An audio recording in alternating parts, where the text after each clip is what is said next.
Welcome to the Maine Science Podcast. I'm Kate Dickerson. Today's episode is a conversation I had with Amara Ifeji in early July 2022.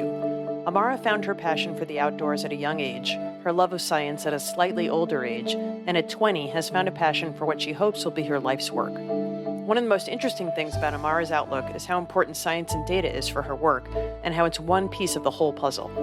I enjoyed hearing Amara explain how she looks at her environmental work, the value of science to it, and what she's interested in continuing to do. I hope you enjoy our conversation as much as I did. Amara, welcome to the Maine Science Podcast. I'm really psyched to have you here. You have been making waves in Maine in the environmental arena for quite some time now, which is a great thing to say for someone who's all of 20 or 21 years old, or maybe even 19 at this point.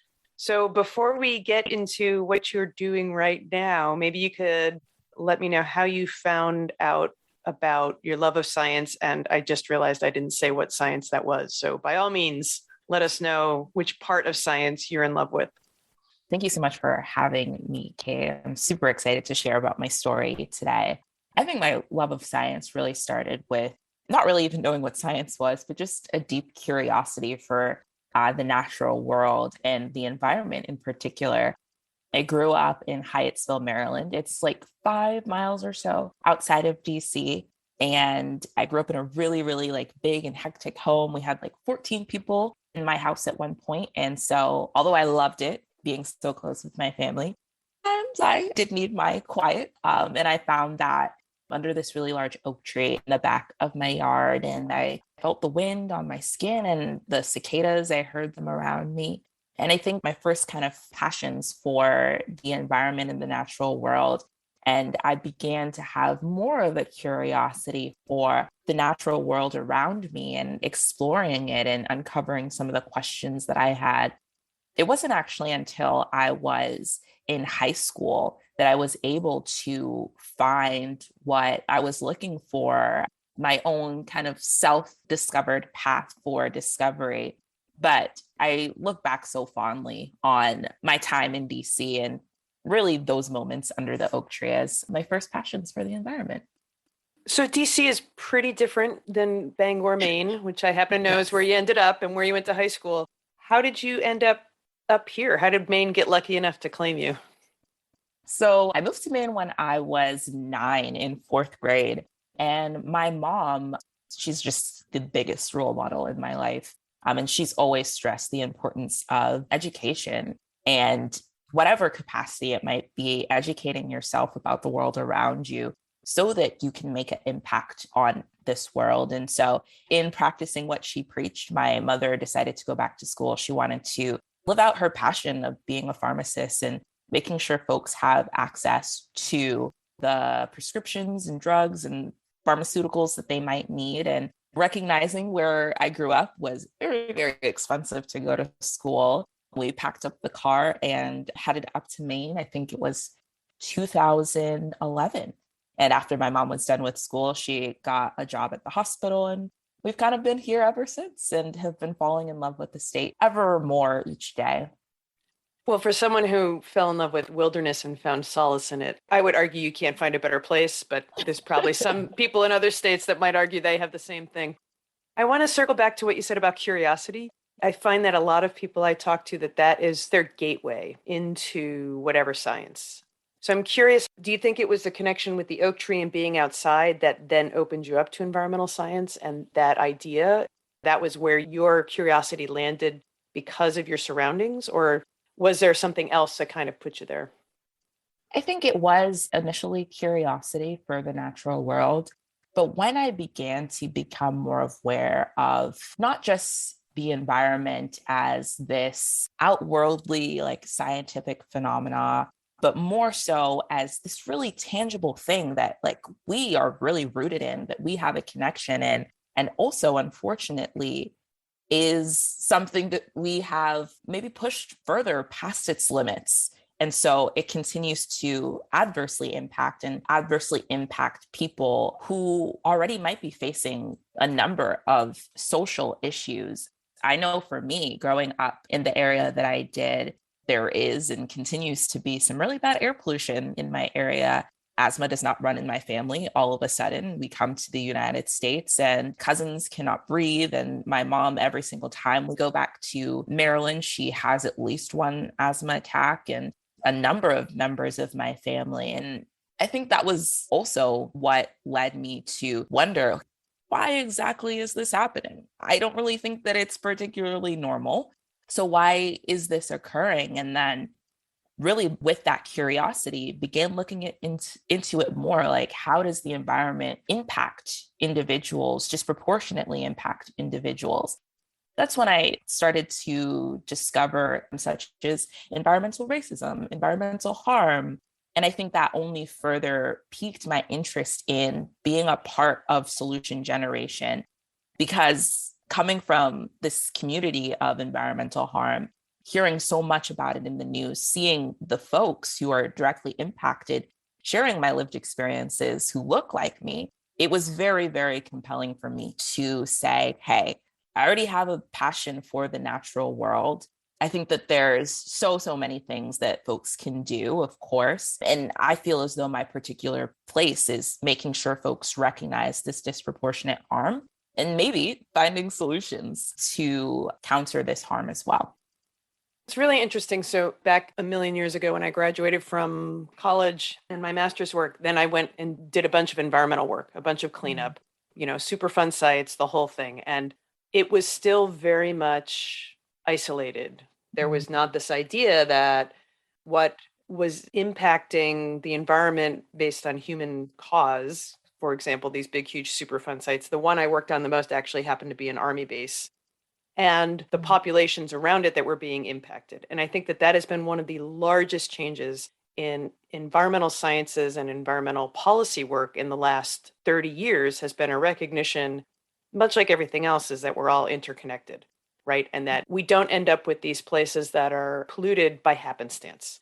They are often put there because there's a lack of either political will from people to say, is this really what we should do? Or they're put there because the populations that are there don't have as large of a voice and they're not able to block it out. So I think it's a really interesting continuation and furthering of the environmental movement from the perspective of it's not just about the natural world per se, but it's also about how society as a whole is responding to that.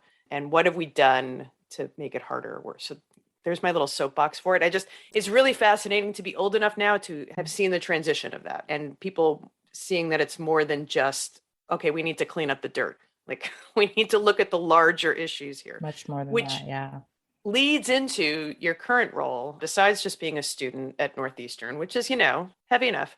But you're also the director of youth engagement and policy for the Maine Environmental Education Association, which is pretty fantastic for someone who hasn't actually completed school yet. So maybe you can tell us what that is and how you're juggling that with school.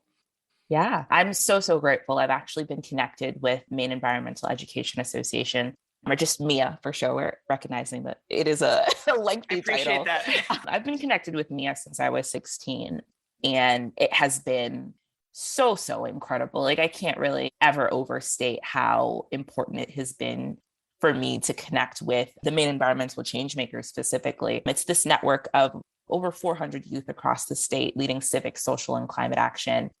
In my capacity now, I get to coordinate this network that I was involved in so many years ago, it feels like. And I really attribute my development as a leader to being a part of this network and specifically attending the Maine Environmental Changemakers gathering. So I think I, from a really young age, recognize, as we kind of both talked about already, this intersect of the environment and social justice issues.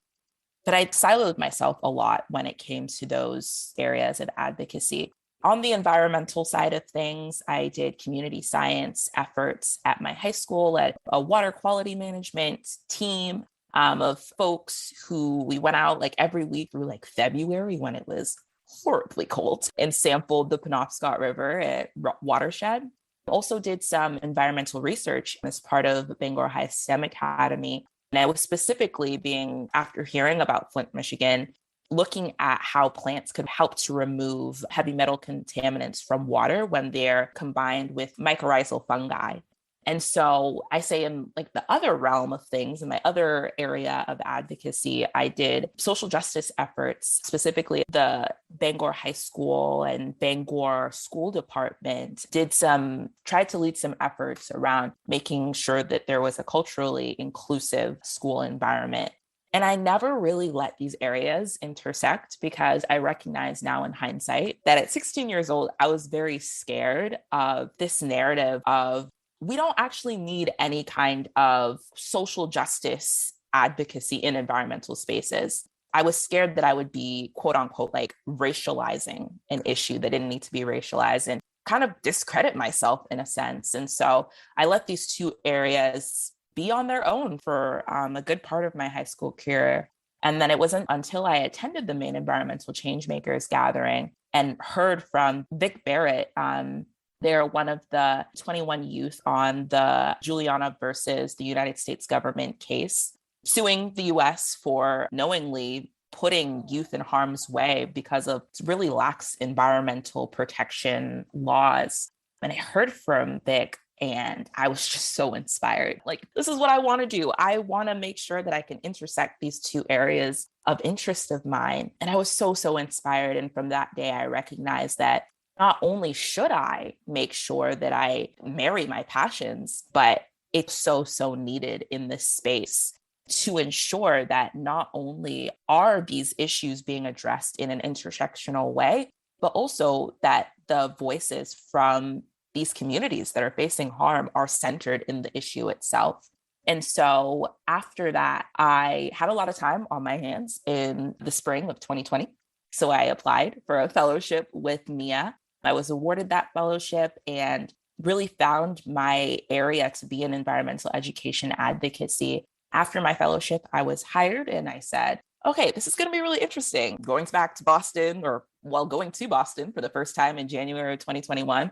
And I thought actually navigating those two areas is a lot easier than I expected. I've been doing it for the past, 2 years since I've been in school, because I find that I am a person who learns best through hands-on learning, actually applying what I'm learning. And it's like, I just get so excited. I'm in class and I'm like, we're talking about in environmental ethics, Indigenous issues in environmental harm. I'm like, oh my goodness, I am here. And I'm so grateful that I work with a bunch of Indigenous activists who are leading work on LD 906, which is a bill that would make sure that the issue of access to clean water in the Passamaquoddy Reservation, that's something that is addressed.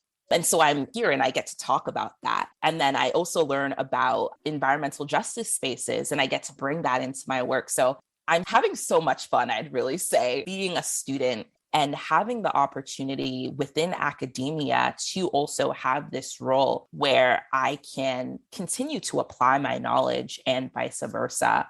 So at MIA, I lead our youth engagement efforts, including the Changemakers Network. And I also lead our policy initiatives as well. And I'm a part of this working group on climate education, which is out of the Nature-Based Education Consortium. This is a working group, or rather, this is a consortium that my organization and I think 20 others are a part of. We're coming off of a huge legislative win for climate education last month. Actually, it's now 2 months ago. A bill, LD 1902, was just signed into law that will ensure that there's over $2 million of professional development support for educators so that they are able to teach to climate education in their classroom. So I'm so grateful for the role that I serve in, and more so that I found the space, education advocacy, in which I can be a player in addressing the climate issue. I think one of the most important things that I've come to realize for people who are scientists and who love science is that advocacy is not a bad word. That you can be a really good scientist or a really good science advocate is how I look at it. And I think that that's actually been one of the things that has held us back with addressing climate change for a long time. And I get it, right? They're not trained for it. It hasn't been a mode of the scientific world and process for the last 100 years. You know, the idea has been, I show the data and people will respect it and respond to it. I'm not sure we've ever lived in that world, but we certainly don't live in that world now. So understanding the importance of advocacy with regards to recognizing when the science is good and bad, because that's a critical part of what you do, is my guess, right? Like you're not going to advocate for something that's terrible, but to connect the dots between what we know from data and how it affects people is a really important part of policy work and understanding how to make things both incrementally better and better in leaps and bounds. And they're related. So I'm personally psyched that you figured that out in your 20s or not in your 50s like I did. So we're already ahead of the game right there. I think we're in better hands because there's people who recognize the value of that. I've had a lot of really great conversations with Ivan Fernandez. And one of the things Ivan talks about is evidence-based policy. And it's another way of doing what you're doing, I think. It's a little bit more reserved maybe, but it's the same exact idea. You take what you know and you apply it in all these different areas. So I think it's really, really interesting that you're able to do that. I'm going to make you talk about your classes just super quickly because I'm kind of fascinated. I know you're doing environmental studies, which is different than environmental science. How much are you able to foster your continued love of science in a way that's just in the class part, so you can kind of take that with you as you do the policy and the environmental advocacy work? That's a really good question. Before I answer your question, I just want to go back quickly to what you just mentioned around like science and advocacy. I think when I was doing research, I'm like, wow, okay, I'm done. Research is never done. That's the first lesson, of course. I am in a place where I feel like I can share my work. I had a lot of frustrations because that medium to share my work was always, okay, write a paper. I'm like, okay, and now what? Okay, present at a science fair or a symposium. Now what? I want to talk to the public. I want to share my results with city council, something. And I was never really taught how to make that connection, which was, like I said, kind of a big point of frustration to me. And I'm really grateful that in my time at Northeastern, I'm really having the opportunity through environmental studies to be able to do both. And it's not just environmental studies, but it's also environmental studies complemented with political science. So I'm learning about the political process, about legislative action, municipal action, and Congress and bills, oh my. But more so in my area of interest being education, specifically environmental education and climate education advocacy. When it relates to science specifically, I think that Northeastern has done a really great job. We have, I think, over 100 interdisciplinary or dual programs where you get 70% of this and 70% of that, and you can go ahead and run off with a major. So in mine, there's different tracks that we have. So related to science, I had to take a global climate change class. I'm taking just environmental science in general this upcoming semester. There is a marine ecology class that I'm super excited to take to think about climate impacts on Maine. It's actually focused on Maine and the fisheries industry, which is being deeply impacted by the climate crisis. So there is, of course, that area of science, of data, but also complemented with that is we get to take really awesome environmental ethics and environmental justice courses. Okay, so we learned about the science in one of our classes, a couple of our classes, and now we're thinking about the human dimensions, the human aspects. Okay, so how exactly is the fisheries industry being impacted by the climate crisis? How is that affecting Maine's people? Getting to understand that as well.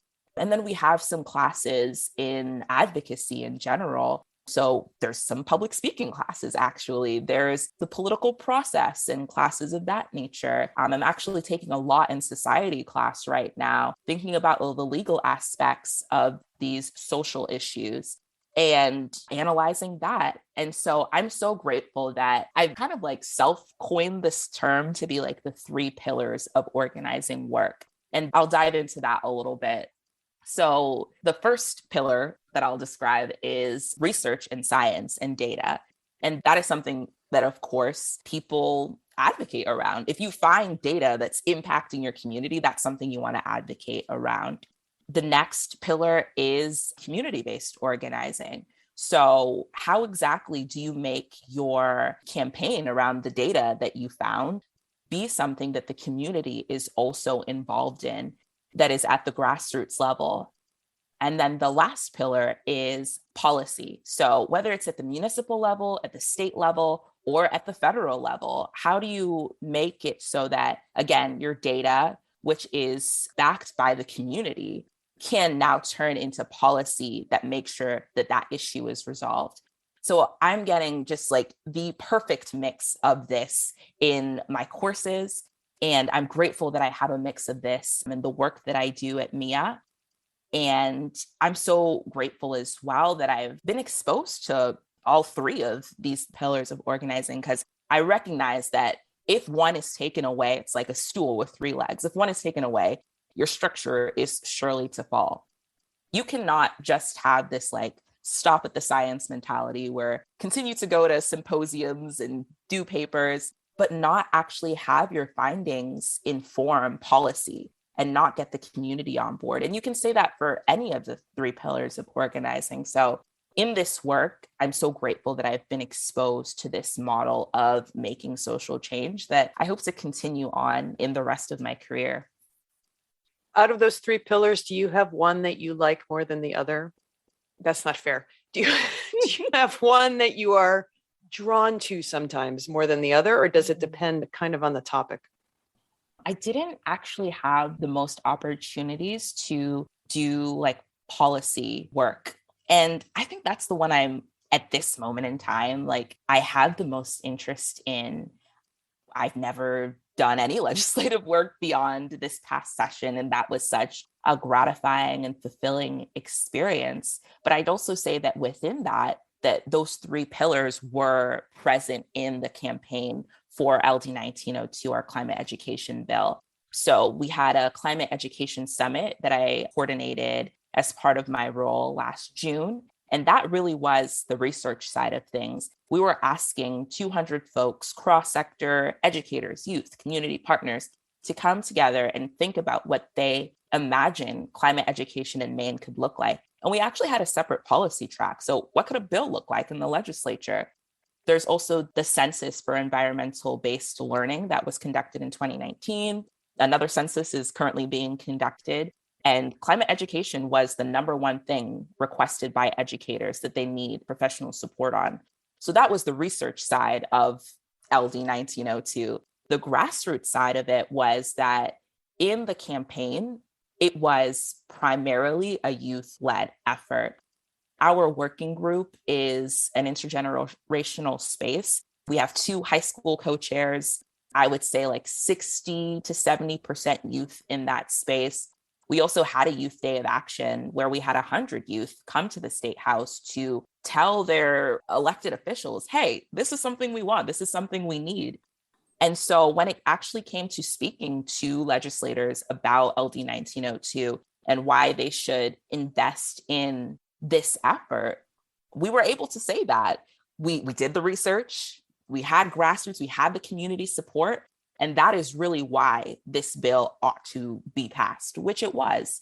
And I think that's why it is so important that there's a mix of those three. And so although I most see myself in the policy space, I'm currently studying for the LSAT, which has been a very interesting process. Although I do see myself in the public policy space, the work that I do, I hope to continue to have it be informed by research and be backed by the community as well. So I'm going to make it do a little bit of a deeper dive into this bill. I know it's $2 million, which sounds like a ton of money, but it goes really fast. And you said, educators in particular said that they need more resources, more information, more understanding of how to teach climate. If I remember correctly, this bill is K through 12 addressing, which is, again, $2 million is not going to go very far. Does the bill require a very specific, and did you think it was important, if it does, a very specific curriculum? Or is it going to be something where there's general ideas that can then be, applied depending on where they are?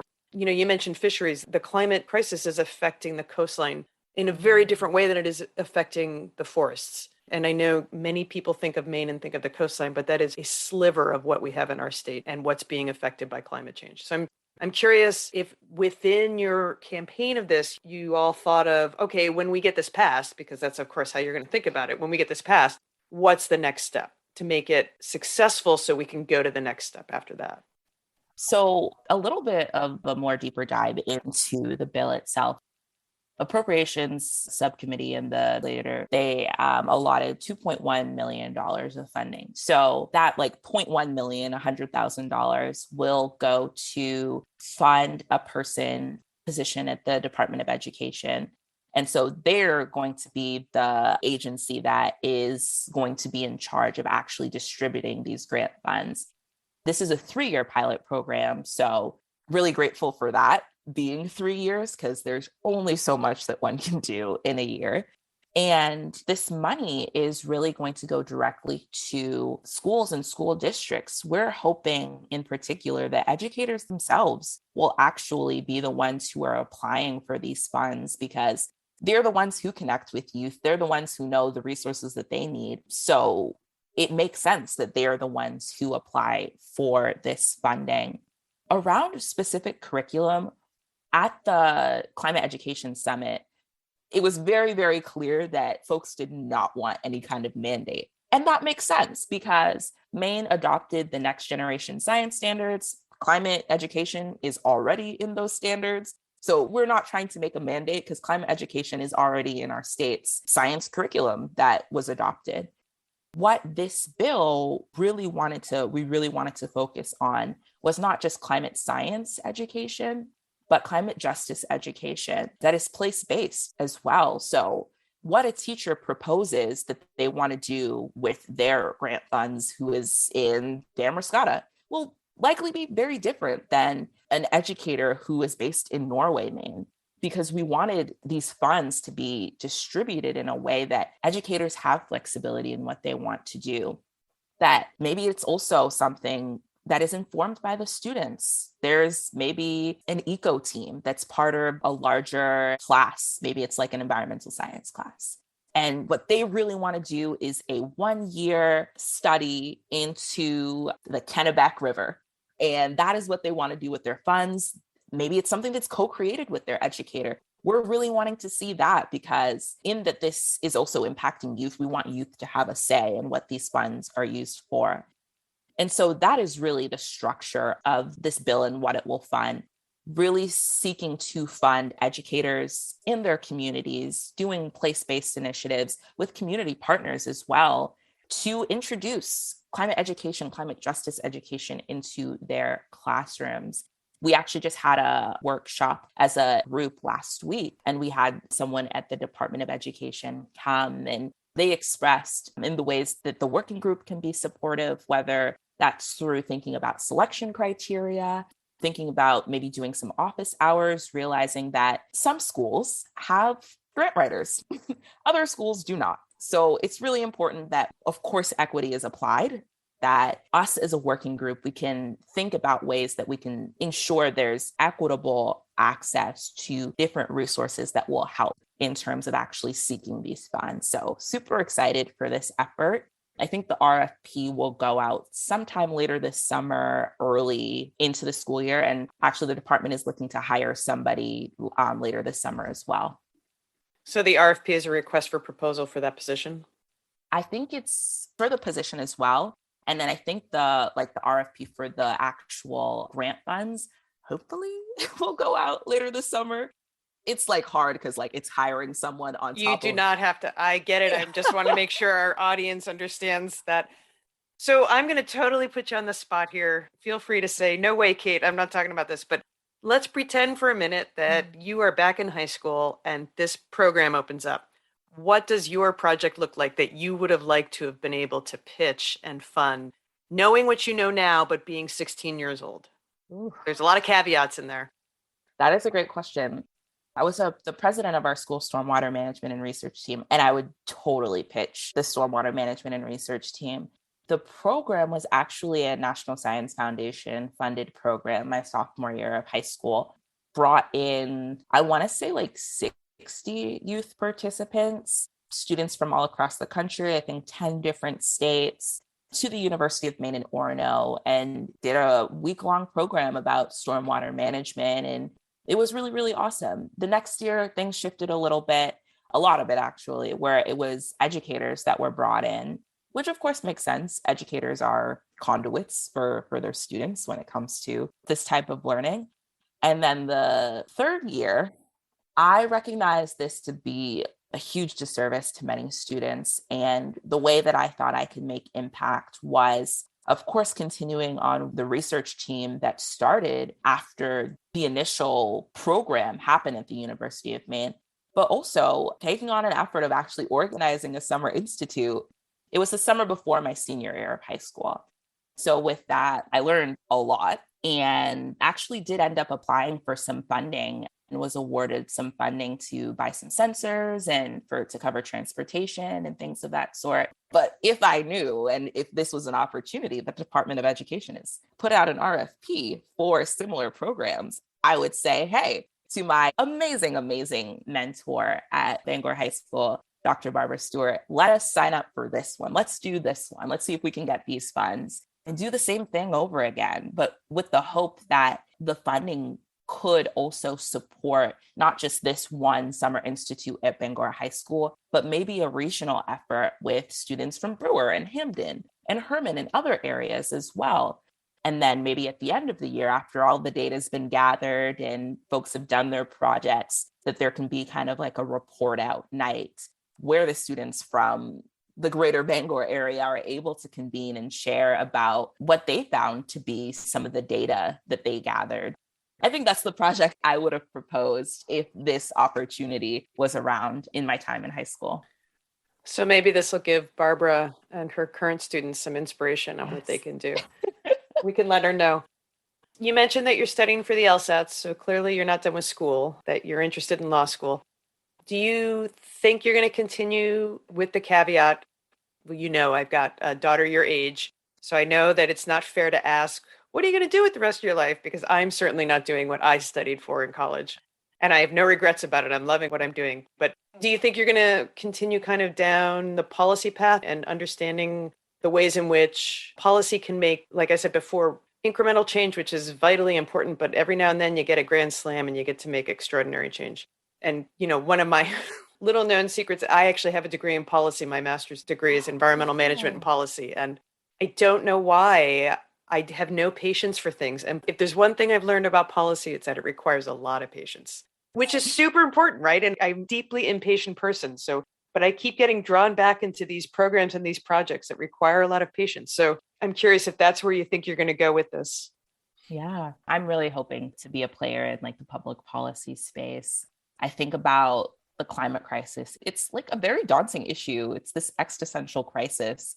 And the way that I believe I can make my change, my impact is through education advocacy and ensuring that climate justice education is something that all youth in our state have equitable access to. So after getting my law degree and perhaps a master's of education, I hope to come back to the state of Maine, whether that is through the legislature, through a nonprofit. I'm really hoping to be a part of this environmental education advocacy space.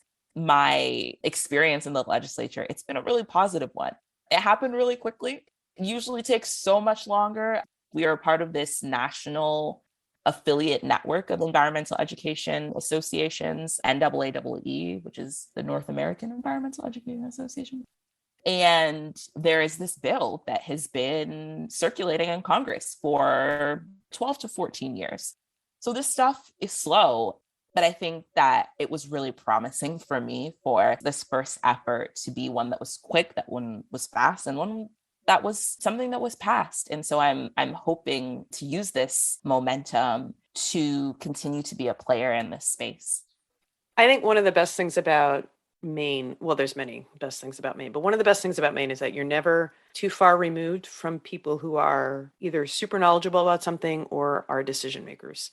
And I had the great good fortune years ago to shadow a neighbor who was a legislator. And what I came away from that day with, and every time I've gone back to Augusta since, is the true dedication and interest that legislators have to make Maine a little bit better every day, right? That's what it feels like. So it seems to me that this bill in particular was a softball in all the good ways, right? Like, where is the downside for education for getting people to better understand the world around them? There isn't any.